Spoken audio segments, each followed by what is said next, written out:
बिस्मिल्लाहिर्रहमानिर्रहीम। अस्सलाम वालेकुम students, welcome back to commerce house. और आज के वीडियो में हम लोग पढ़ने वाले अकाउंटिंग का बहुत important topic control account. Control account क्या होता है, इसको हम समझते हैं और इसकी क्या क्या टाइप्स हैं, ये सारा कुछ हम समझेंगे।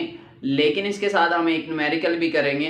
ये सारा कुछ सीखने के लिए वीडियो आपको समझनी होगी लास्ट तक, और मैं सारा कुछ आपको करवाऊंगा कॉन्सेप्ट के साथ। वीडियो को स्टार्ट करते हैं, शुरू से एंड तक क्लास में देखिएगा। कंट्रोल अकाउंट क्या होता है? कंट्रोल अकाउंट नॉर्मली इसलिए बनाया जाता है जब आपका बिजनेस ग्रोथ करता है ना बहुत ज़्यादा, तो आपके सप्लायर, आपके डेटर जो होते हैं, अकाउंट रिसीवेबल जिनसे आपने पैसे रिसीव करने होते हैं, वो बहुत ज़्यादा होते हैं। अकाउंट रिसीवेबल, अकाउंट पेएबल बहुत ज़्यादा आपके हो जाते हैं। तो हो सकता है कि भाई आपका बिजनेस जब ग्रो हो तो आपको बहुत ज़्यादा चांसेस हो सकते हैं आप किसी को धोखा दे दें या कि कोई आपको धोखा दे दे। तो इन फ्रॉड से बचने के लिए आप क्या तैयार करते हो? Control account. लेजर जो होता है आपको पता है, सेल्स लेजर होता है, परचेज लेजर होता है, और थर्ड वन कौन सा होता है? General ledger. जनरल लेजर, इसमें हम क्या करते हैं, जितने भी हमारे अकाउंट रिसीवेबल होते हैं उनका रिकॉर्ड करते हैं, और जितने भी हमारे सप्लायर होते हैं उनको हम रिकॉर्ड करते हैं परचेज लेजर में, और बाकी जितने भी अकाउंट होते हैं उनको हम जनरल लेजर में रिकॉर्ड करते हैं। लो चलें स्टार्ट करते हैं। हम आज का टॉपिक जो है कंट्रोल अकाउंट। आज के वीडियो में हम लोग सीखेंगे जी sales ledger control account, CLCA आज के वीडियो में हम लोग स्टार्ट करते हैं। तो ये मैंने लगा दिया जी इसका परफॉर्मा। जैसे कि आप लोगों को पता है, एक साइड होती है डेबिट साइड और दूसरी क्रेडिट साइड होती है। लाइक टी अकाउंट में ये सारा कुछ तैयार होगा, जिसको हम एक लॉजिक के साथ करेंगे। लॉजिक में साथ साथ लिखता जाऊंगा। सेल्स लेजर कंट्रोल अकाउंट है, लाइक अकाउंट रिसीवेबल का अकाउंट है। तो इसके में हम किसको देखेंगे? अकाउंट रिसीवेबल को, जिनसे हमने पैसे रिसीव करने होते हैं हम उनको देखेंगे। तो ये नॉर्मली हमारे क्या है? एसेट्स। एसेट्स का बैलेंस कौन सा होता है? डेबिट। सर डेबिट बैलेंस होता है, तो आप यहाँ पे कौन सा लिख देंगे? बैलेंस डेबिट या ओपनिंग बैलेंस। और यहाँ पे आप 1000 अमाउंट लिख देंगे। पेपर में जो भी आपको दी होगी आप उसको फॉलो करेंगे, ये नहीं लिखेंगे, ठीक है। 1000 आपने उसने आपको ओपनिंग बैलेंस दे दिया, आप यहाँ ओपनिंग बैलेंस लिख दो।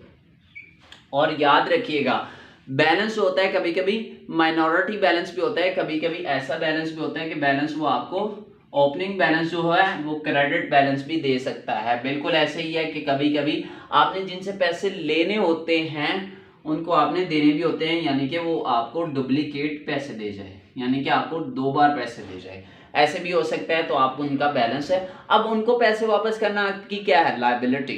तो आप लायबिलिटी वाली साइड पे उसे रिकॉर्ड कर देंगे, इसलिए बैलेंस क्रेडिट हो सकते हैं। एडवांस पेमेंट, आप उनसे एडवांस में पेमेंट ले लो, या आप ऐसे कर दो कि वो आपको चीज़ें रिटर्न करके गया है लेकिन पैसा अभी कोई नहीं लेके गया, तो आपने उनके आप पैसे देने हैं, इसलिए ये माइनॉरिटी बैलेंस आता है। इसको मैं लिख देता हूँ लाइक 100 रुपये। नेक्स्ट देखें, जब मैंने कस्टमर को चीज़ें सेल की, और बात याद रखिएगा ये जो होता है बिल्कुल उधार ट्रांजैक्शन जो होती है, जितनी भी ऑन क्रेडिट ट्रांजैक्शन होती है, इसलिए ये बनाया जाता है। तो इसमें कैश का कोई भी किसी किस्म का ताल्लुक नहीं होगा। जब उधार पे ट्रांजैक्शन होगी तभी ही आप इसे बनाएंगे। अच्छा नेक्स्ट आगे हमारा, जब मैंने उसे उधार पे चीज़ें सेल की तो एंट्री क्या बनेगी? Account receivable account to sale account. तो अकाउंट रिसीवेबल क्या हो रहा है? डेबिट। डेबिट साइड पे आप लिख दोगे credit sale. Credit sale, credit sale आपकी होगी 100 रुपये की, 100 रुपये की क्रेडिट सेल। नेक्स्ट देखते हैं। नेक्स्ट उसने मुझे पैसे दे दिए, कैश दे दिया, कैश मेरे पास आ जाएगा मेरे कस्टमर ने, टू अकाउंट रिसीवेबल अकाउंट। अब अकाउंट रिसीवेबल क्या हो रहा है? Credit due to cash. Cash आ जाएगा 90 रुपये। 90 रुपये मुझे दे दिए तो 90 रुपये मैं रिकॉर्ड कर लूँगा। उसके बाद मैंने उसे थोड़ा सा डिस्काउंट दिया, किसको? कस्टमर को डिस्काउंट दिया। तो जर्नल एंट्री ज़रा बना के देखिए ना भाई। तो जब आप डिस्काउंट दोगे, discount allowed account to account receivable. Account receivable क्या हो रहा है? क्रेडिट। क्रेडिट साइड पे जाओ, डिस्काउंट अलाउड लिख दो। डिस्काउंट अलाउड 10 रुपये लिख दो, ठीक है, यहाँ तक बात समझ आ गई, कॉन्सेप्चुअल आप लोग समझेंगे। नेक्स्ट आ गया मेरे पास कि मुझे वो कस्टमर जो था कुछ चीज़ें वापस करने आ गया। ये मेरी और मेरे कस्टमर के दरमियान सारा कुछ हो रहा है, मुझे वो कुछ चीज़ें वापस करने आ गया, तो मैं क्या करूँगा, मैं उसे कर दूंगा जी sales return account to account receivable. मैं साथ साथ इसलिए बोल रहा हूँ क्योंकि राइटिंग थोड़ी सी गंदी है, जगह भी थोड़ी कम है, तो इसलिए आप साथ साथ नोट करते जाइएगा। Sales control account, sales return account to account receivable क्या हो रहा है, क्रेडिट हो रहा है, तो आप यहाँ पे लिख दोगे सेल्स रिटर्न अकाउंट। यहाँ तक बात समझ आ गई। चले इसकी अमाउंट लिख लेते हैं हम, इसकी अमाउंट लिख लेते हैं 20 रुपीज़। सर हमारा जो कस्टमर है वो कभी कभी बेईमान भी हो सकता है, वो कहता है भाई मैंने तो आपके पैसे देने ही नहीं है, मैंने पैसे देने लेकिन थोड़े कम देने, 10 रुपये उसने मेरे बिल्कुल ही मार लिए, उसने देने से इनकार कर दी, यानी कि मेरे हो गए वो बैड डेट्स। बैड डेट्स को देखते हैं, जब बैड डेट्स हो जाए तो बैड डेट्स के केस में जर्नल एंट्री क्या बनेगी, आप bad debts account to account receivable कर दोगे। आप कहोगे अब ये मुझे पैसे नहीं देने वाले, बहुत खरूस है, तो आप क्या कर दोगे, अकाउंट रिसीवेबल क्या हो रहा है, credit due to bad debts account.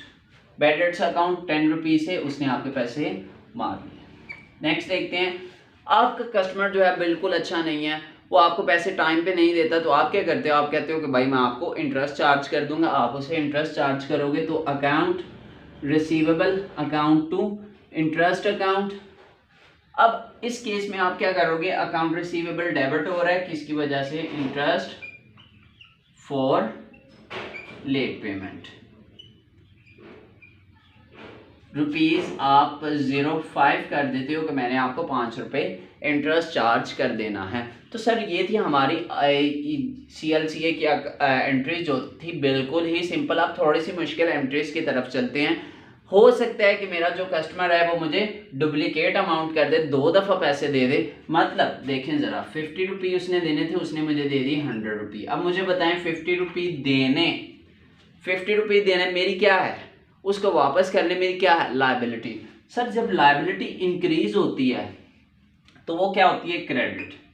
ठीक है, यहां तक तो आपको पता है। अब ये कौन सा अकाउंट क्रेडिट होगा, अकाउंट रिसीवेबल अकाउंट क्रेडिट हो जाएगा। यहां तक समझ आ गई बात की। देखो मैंने उसे 50 रुपये देने हैं, अब ये मेरी लायबिलिटी इंक्रीज हुई, यानी कि किसको देने हैं, अकाउंट रिसीवेबल को मैंने 50 रुपये देने हैं, ये मेरी लायबिलिटी है।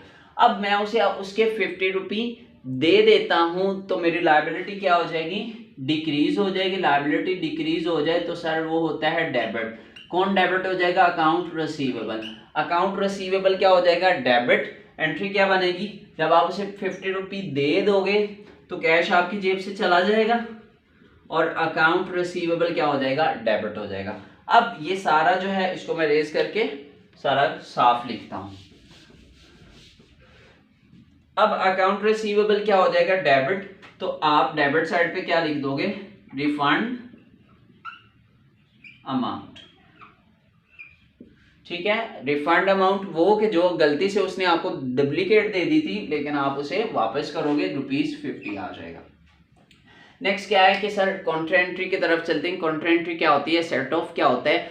कभी कभी आपका कस्टमर का, आपका B कस्टमर है और C आपका सप्लायर है। आपके कस्टमर ने क्या किया, इसने क्या किया, इसको पैसे दे दिए। ये इसको आपने देने थे पैसे और इससे आपने लेने थे, इसने इसको पैसे दे दिए हैं, आपके सेट ऑफ करवा दिया है आपका। तो आप क्या करोगे, आप अकाउंट रिसीवेबल को कर दोगे, डेबिट था क्रेडिट कर दोगे, और डेबिट किसको कर दोगे, अकाउंट पेएबल को। बात समझ आ गई। इसको हम कहेंगे कॉन्ट्रा एंट्री।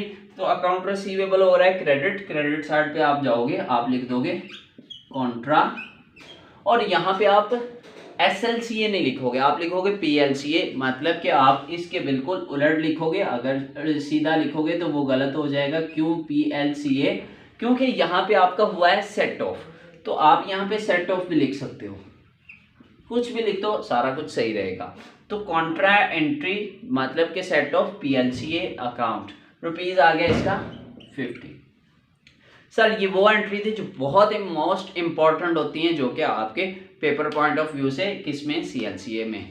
तो जो हमने यहाँ तक सीखी हैं, उसके बाद आप करोगे जी बोथ साइड का टोटल कौन सी अमाउंट बढ़ी है, मुझे डेबिट साइड लग रही है क्योंकि ये CLCA का अकाउंट है, कस्टमर्स का अकाउंट है, डेबिट साइड भरी होगी। आपने नॉर्मली कस्टमर से पैसे लेने होते हैं 1000, 1100, 1155, बोथ साइड पे आप मेंशन करोगे 1155।